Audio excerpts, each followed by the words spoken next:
And here we are, AKA Padders, AKA Pad. We're working on this wonderful Marvel activity book. This is a work in progress. And also say hello to Crypt, everyone. Work in progress. So like the whole idea is like we're just like AKA Pad-ering every single like piece of this activity book that we can. And we have Juggernaut, and I was going to do a extension of a 90s storyline at the time, something you never thought would happen. Rob Liefeld's X-Force crossing over with Todd McFarlane's Spider-Man in a 2-issue sideways, by the way, crossover called Sabotage. At this point in comic book history, it is maligned. People love bashing it. People love making fun of it.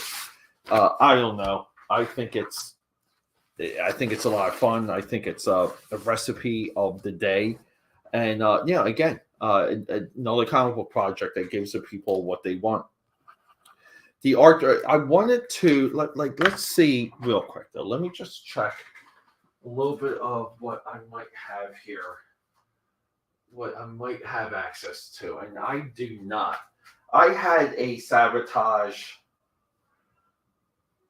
trade paperback.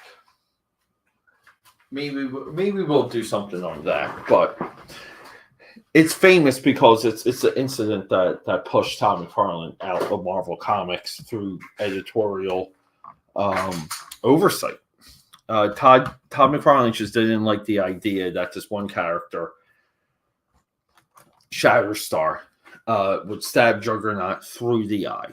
So we kind of wanted to take a extension of that and just say, well, what if what happens after that?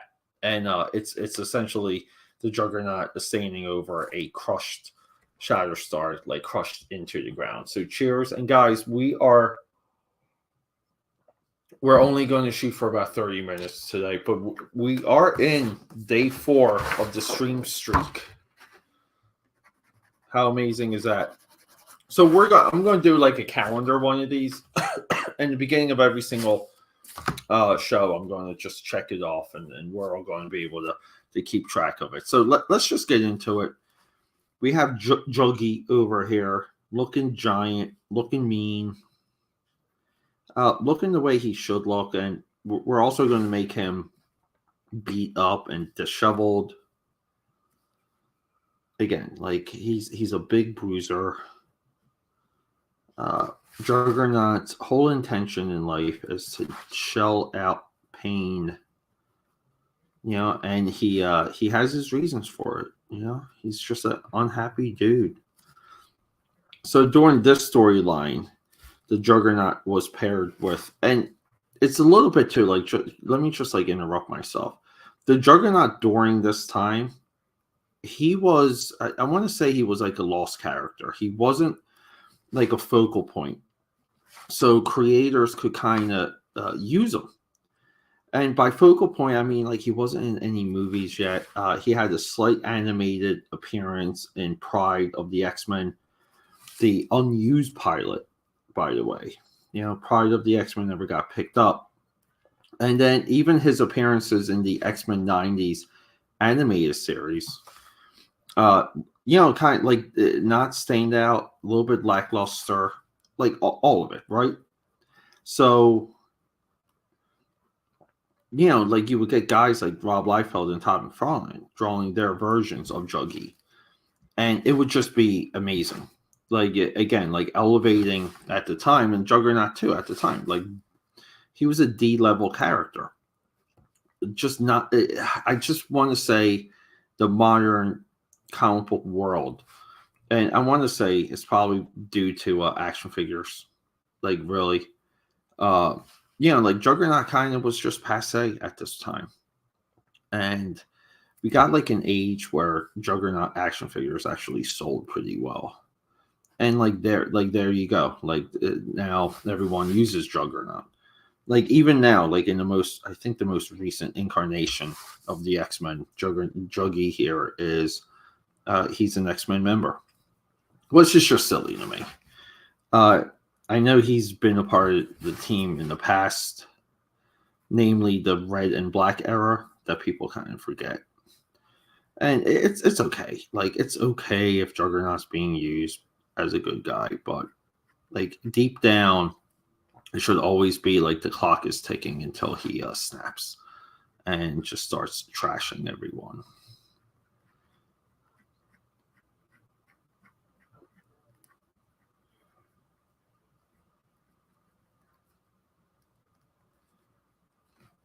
Yeah, we're just gonna make Juggernaut look as beat up as possible.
And I was debating on the colors for this because I kind of was shadowing it really like one sided, and I just kept envisioning like this purple pink highlight just running over the right side of him, and that kind of, I guess maybe because I've been thinking about that sabotage story, the Rob Liefeld portion, the X Force part, is famously kind of like miscolored, and but growing up, you would never assume that. You would just assume that the colorist, I think it was John or Brian Murphy, was coloring that.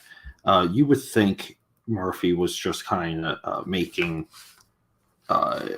creative decisions, and I always thought it worked.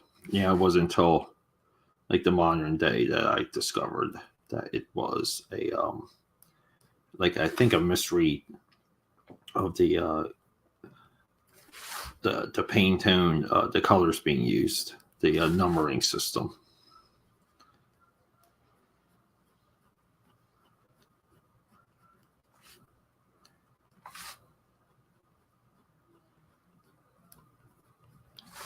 And here too, we always try and just make our lines look a little bit more alive, a little bit more active. Because we do want some of that energy to really come out and to come through.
All right, we making progress, making progress.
Yo, oh, sorry, guys. So sorry. I was like I was daydreaming deep.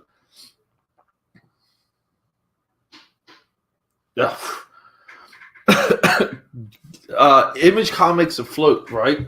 Fatal J. I love these questions, dude. I feel like Fatal J. We should just have a show where, like it's like you and me, right? And you just like top down, just question, and like I'll give you a little bit of my perspective.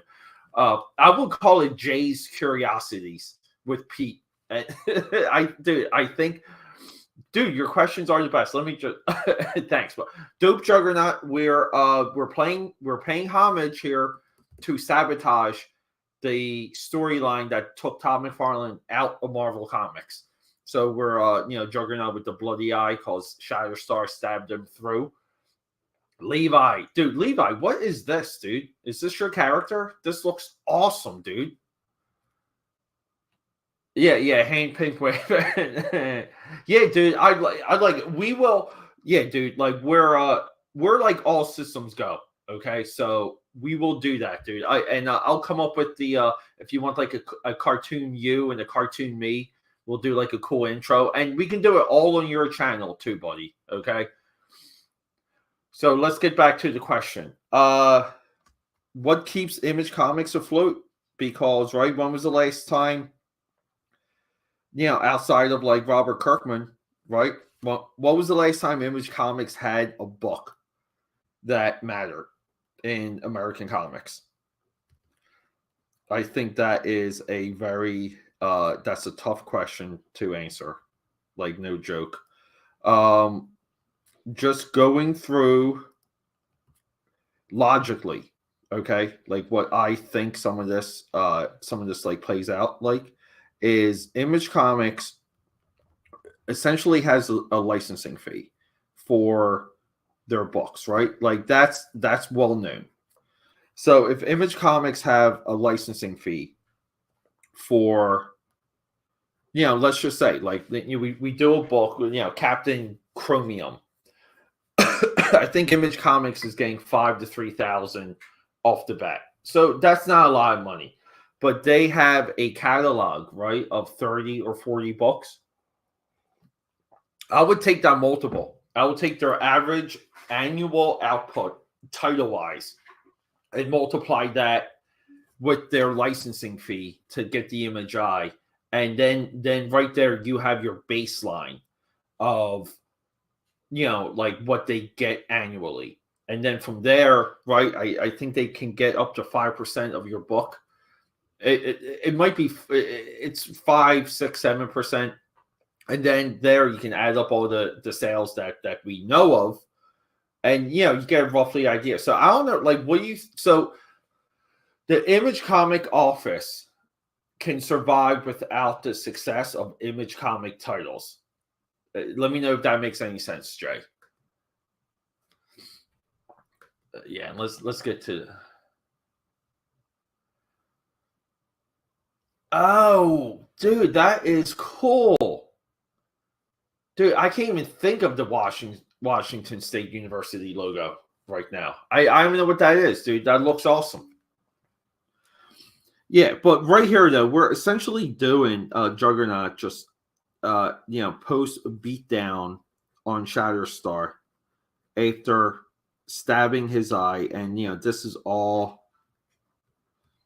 comic book legend and comic book lore at this point, because this is the moment that, because of editorial, Todd McFarlane decided to get out of Marvel Comics, and I guess like rightfully so. So like he thought he could launch a trading card company at this point.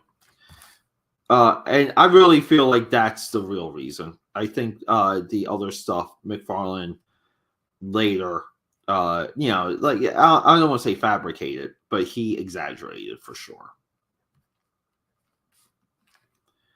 Yeah, and this is going to be like this guy like all twisted and busted up.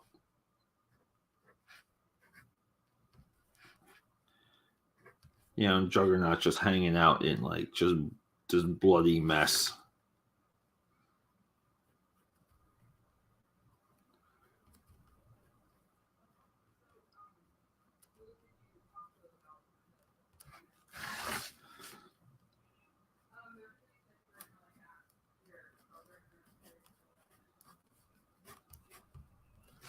So here we go. I want to just add some red to this so we can kind of track. I think for you guys for hanging out, I want you to be able to track what we did here. So we need red. There we go. And keep in mind, guys, this is what I got from the dollar store. I paid $1 for this book. These are Five Below markers. All right, you get Five Below is amazing. You get a pack of these markers for $5. And guys, the cheapest of the cheap Sharpies here. Okay, so and I never paid retail for Sharpies. I always find them in like a dollar store or like a Five Below or like something like that. Yeah, but Image Comics they're a business model more than anything. They are I wouldn't even say they're much of a publisher. People will spend their money to get their name with that, with that publisher, because like to be honest, a lot of Image still holds water. Like their the name still means stuff to a lot of young creators. But they handle, like, for a part of that argument on the handshake level, they do handle distribution. They know how to deal with Diamond or the distributor or whoever, right? Like they help you cut corners. But I think if anyone's organized enough, like, you don't need Image Comics. Like, that's the funny thing. You really don't need them if you're just organized. I think some creators, kind of, they will, like they'll keep the flame going. So they'll, like, Jeff Johns will do a book, or, Scott Snyder, and they're helping Image Comics when they do a book there. Scott Snyder doesn't need Image Comics for anything. He can publish himself. But Jay too, dude. I would enjoy doing like even if it's like a segment, like the weekly James Gunn watch. I just think that would be hilarious. To kind of do a show where we track James Gunn. What he's doing, what he's saying, like all that good stuff. Because it is, dude. Jay, have you seen Blue Beetle? I forget if we talked about this. Dude, Blue Beetle is. I couldn't finish it. I did a podcast episode though, just kind of discussing it, because I feel like I had just through some of my stuff. I had like a build up into Blue Beetle, but never kind of came out with the verdict of what I thought of the movie. But I really could not get through it, and it's not like I was trying to be cute. Like I really was just trying to watch that movie, and it it's like you get distracted, you stop the movie, and you're like, okay, never going back to it.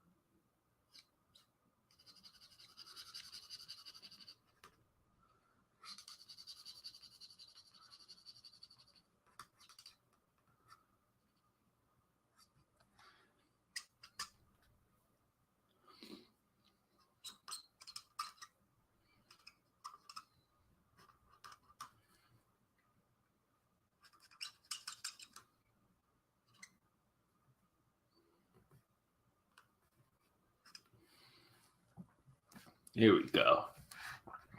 Juggy here, just standing on a mess. A mess of a Shatterstar. I always want to say this works as a black and white.